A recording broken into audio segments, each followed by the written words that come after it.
আসসালামু আলাইকুম গাইস। আজকে এই কুরবানি ঈদের একটি ভিডিও আপলোড করা হলো। আপনারা সবাই দেখবেন, ভিডিওটা বেশি বেশি করে শেয়ার করবেন। কুরবানির ঈদের রাত্রে গরিব মানুষেরা দেখেন কি কষ্ট করে। একটি গাওয়ালি ভাগের আশা করে থাকতে থাকতে থাকতে থাকতে রাত্রি হয়ে গেছে। পাড়া প্রতিবেশী একটু তরকারি দেয়, সেই তরকারি দিয়ে ভাত খেতে বসে, অথচ ফ্যামিলিতে 5 জন সদস্য, অল্প একটু তরকারি দিচ্ছে, সেই তরকারি দিয়ে খানা খেচ্ছে। আপনারা খানাটা দেখেন।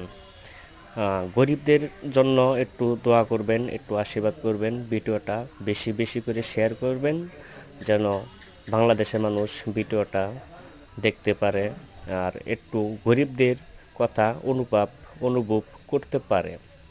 গরিবদের জন্য মানুষ যেন একটু দোয়া করতে পারে, যাতে গরিবদের মুখে খালি বাতি অনেক সুস্বাদ লাগে। আমিন।